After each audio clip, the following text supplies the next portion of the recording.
What is going on, fellow Clashers? Thank you so much for spending a short part of your day with Clash of Clans attacks. Yes, Clash Royale is global, and inquiring minds want to know, just how far will $10,000 get me? I've got 10 G's sitting around, I want to spend it, and maybe, just maybe I'll spend it on, okay, not really, but in any case, what we've done here is we've got the developer build, and we're going to go ahead and spend what would cost $10,000 in gems. Yes, it's 1.4 million gems, the most gems ever spent in one sitting, to my knowledge anyway, and we're starting out with basically a new account. None of the legendary cards have been unlocked. We've got Arena 8 super magical chests, 4,600 gems each, so they run about $33 a piece, and $10,000 buys us just over 300 of the super magical chests.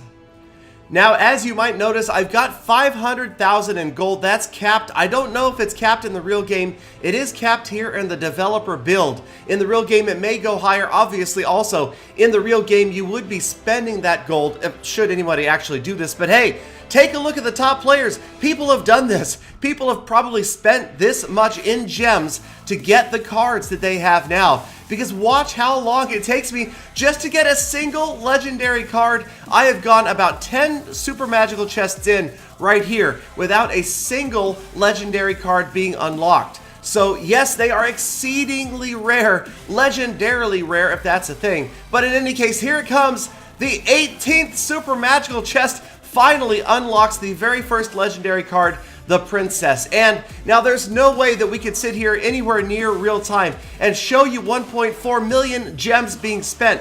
But if you take a look at the blinking top right of the screen, unless you're epileptic, then look away. But top right of the screen, you can see the gems going down by the thousands as I continue to open super magical after super magical chest. This took me about an hour, maybe a little bit longer, to open all of these chests and to get everything unlocked. 1.4 million gems gone in almost the blink of an eye. There it goes. We're almost out of gems, and the last super magical chest now, 4,600 gems. I've got to resort to buying regular magical chests with the last of the gems, so we'll buy a couple of those just to round out the 1,400,000 gems that we've just spent in the developer build.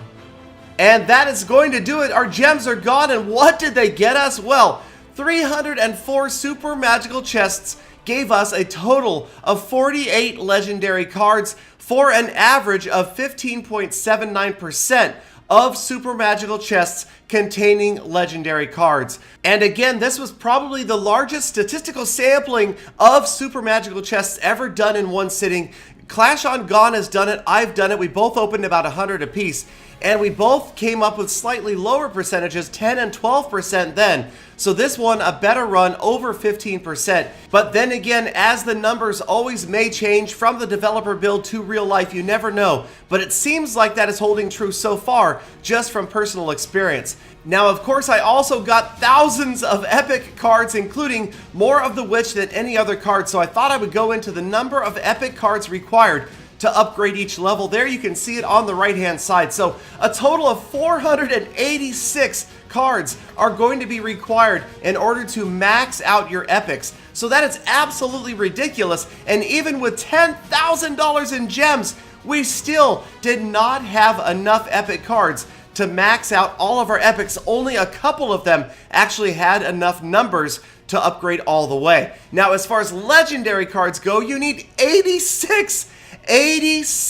legendary cards. We were nowhere near maxing out legendary cards, even with $10,000 in gems spent. 1.4 million gems got us nowhere near what it would take to max out every single card. But remember that old adage, life is about the journey, not about the destination.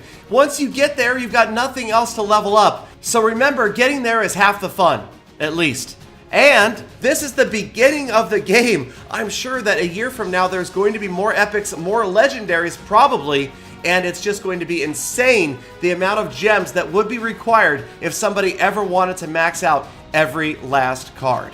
So in this case, I was able to get my Ice Wizard up to level 4, but you can see I'm only halfway to level 5, and if you extrapolate this out, it's about 25 or 30,000 more dollars to get him to level 6. Now it costs 100,000 gold to make the upgrade from level 4 to level 5, and then 250,000 gold to go from level 5 to max level 6. But once again, remember that with 300 magical chests and an average of somewhere around 5,000 gold per chest, we would have netted about 1.5 million in gold from this chest opening. So is this game free to play? No doubt. Is it pay to win?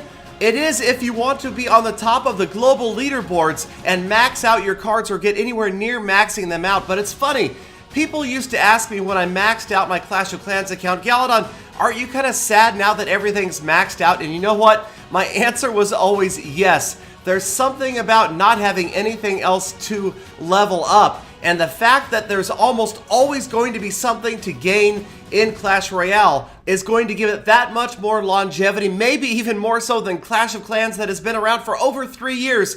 But here's a little hint.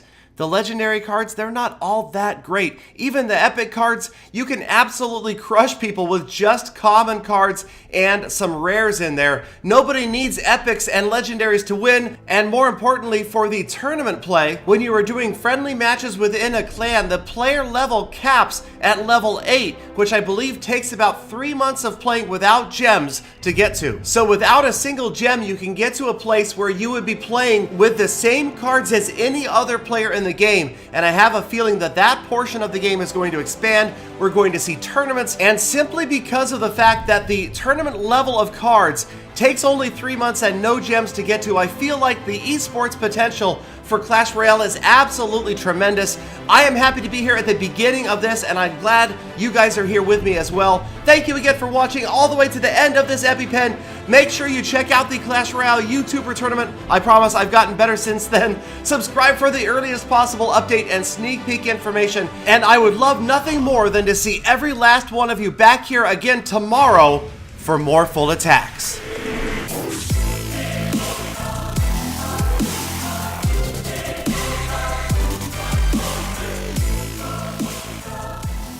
Galadon, why are you talking about tournaments when you won't even play me one friendly match? Come on, Galadon, stop running away.